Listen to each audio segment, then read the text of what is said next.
दिनों पहले की बात है। सोनापुर में एक प्रीता अपने 5 जुड़वा बेटों के साथ रहती थी। पांचों लड़के एक दूसरे से बहुत ही मिलते जुलते थे, मानो एक दूसरे का ही रूप हो।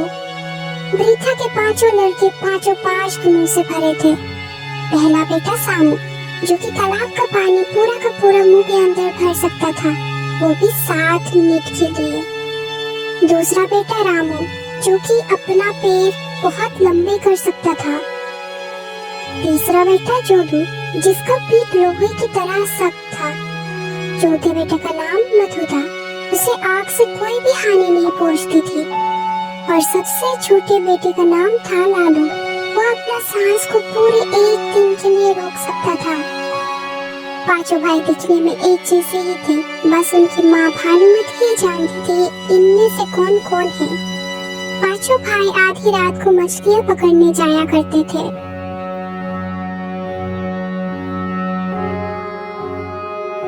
भाइयों सुनो, मैं तालाब का सारा पानी अपने मुंह में भर लेता हूँ और तुम लोग जल्दी जल्दी मछलियाँ भरकर बाहर आ जाना। आप रोज रोज एक ही बातें क्यों करते हो भैया? क्या हमने कभी भी 1 मिनट का भी देरी किया है? हम तैयार है भैया।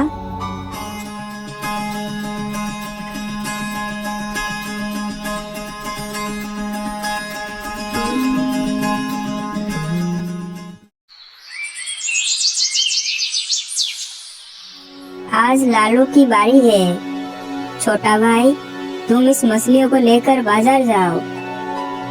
ठीक है भैया।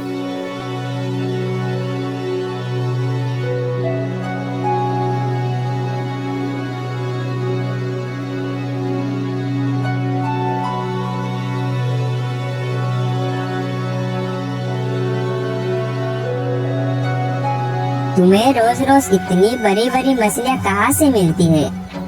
हमें बताओ तो, हमें क्यों नहीं मिलती? हाँ, तुम जरूर कोई जादू टोना करते हो ना? नहीं नहीं, तुम्हें बताना ही पड़ेगा। तुम रोज इतनी बड़ी बड़ी मछलियाँ कहाँ से लाते हो? तुम्हें बताना ही पड़ेगा। अच्छा, तो आप लोगों को जानना है। तुम सुबह सुबह भोर में आना, मैं तुम्हें बड़ी मछलियाँ पकड़वा दूंगा। लालू ने घर जाकर सारी बातें बताई। सारी बातें सुनकर सामू तैयार हो गया।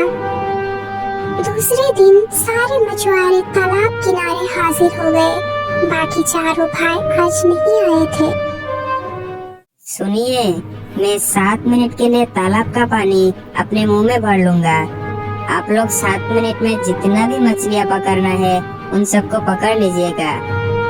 एक बार फिर से कह रहा हूँ, मैं 7 मिनट से ज्यादा अपने मुंह में पानी नहीं भर सकता हूँ। ठीक है, तू चिंता मत कर।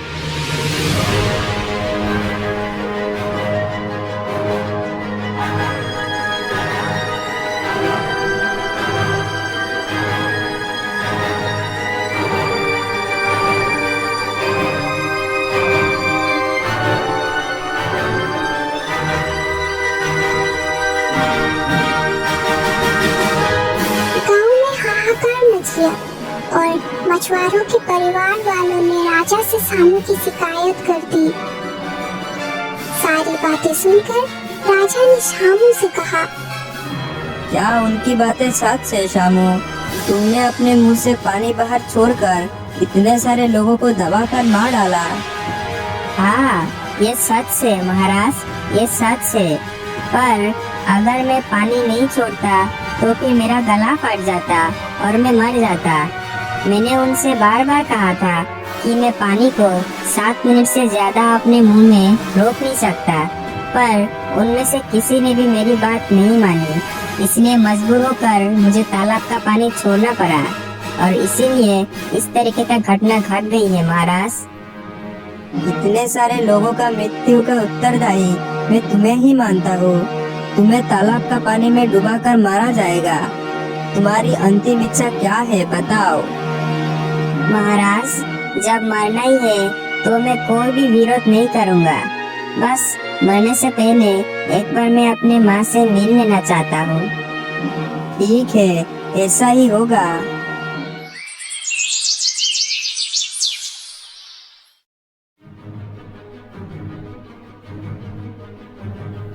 भैया भैया, कल अब की जगह मैं जाऊंगा। अब बिल्कुल भी परेशान मत होइए। अभी आप घर में आराम कीजिए।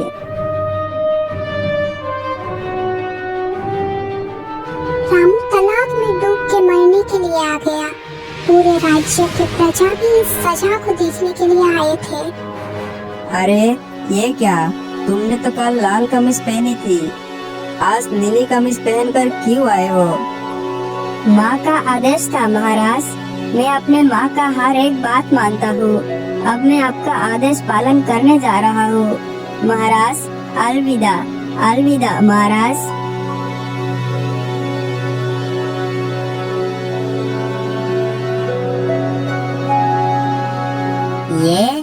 ये कैसे हो गया? पाँव में रबर लगा के रखा है क्या? तालाब का पानी तो शामू का कुछ भी नहीं बिगाड़ पाया। लगता है वो कुछ जादू टोना जानता है। ये क्या शामू, तालाब का पानी तो तुम्हारा कुछ नहीं बिगाड़ पाया। अब तुम्हारा गर्दन मेरा जल्लाद काटेगा। बोलो बोलो, तुम्हारी अंतिम इच्छा क्या है? कल पूरी रात मेरी माँ रोई है महाराज। मैं बस जरा माँ को देख आऊं महाराज। इसके अलावा मेरी और कोई भी इच्छा नहीं है। ठीक है, ऐसा ही होगा। अब कल सुबह ही तुम्हारी गर्दन काटी जाएगी।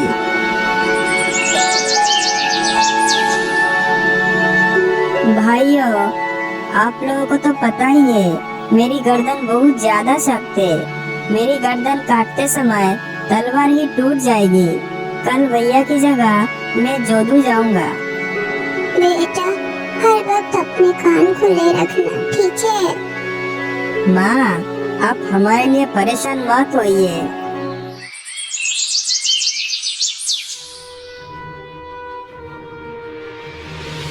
ये हो क्या रहा है? मैंने अपने जीवन में ऐसा कभी नहीं देखा।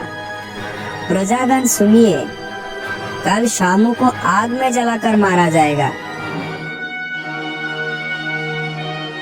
महाराज, आग से मैं नहीं बच पाऊंगा, ये मैं अच्छी तरह से जानता हूँ। इसीलिए अंतिम बार मैं माँ से मिलकर आना चाहता हूँ।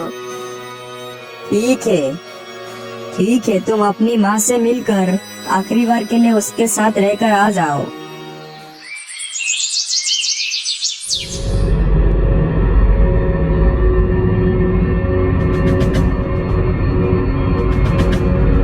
ये कैसे हुआ? आखिर ये क्या मामला है?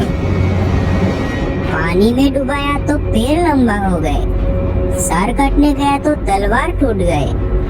ये शामू कोई जादू तो न जानता है। अरे ये सब क्या हो रहा है?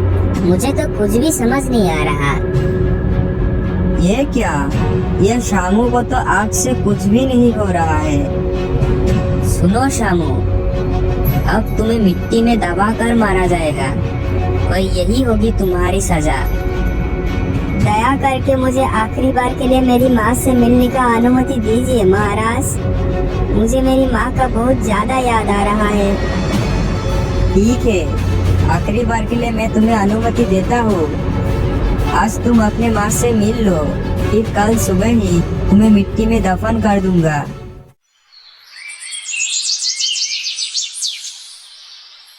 भैया, मैं सांसें रोक कर रखूंगा। आप लोग रात में मिट्टी खोद के मुझे बाहर निकाल लीजिएगा। फिर उसके बाद हम लोग ये राज्य छोड़कर दूसरे राज्य में चले जाएंगे। यही सही रहेगा। पर फिर भी बेटा लालू, अपना ध्यान रखना।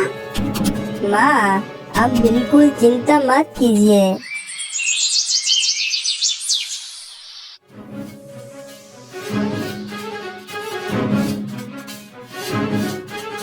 महाराज, इसके अंदर जो भी भूत था उसे मैंने भगा दिया। अब अभी इसे मिट्टी में दबा सकते हैं।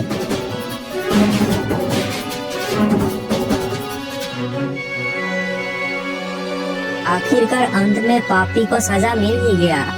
अब चलो सभी। उधर अंधेरे में माँ को साथ लेकर चारों भाई लालू के पास आया।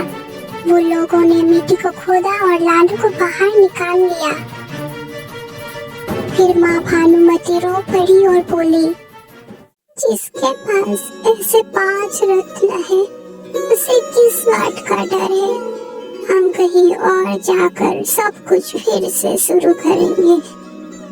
फिर रामू अपना पैर को लंबा करके अपने माँ और चारों भाइयों को कंधे में बिठाकर लंबा लंबा कदम बढ़ाकर उस राज्य को त्याग कर दिया।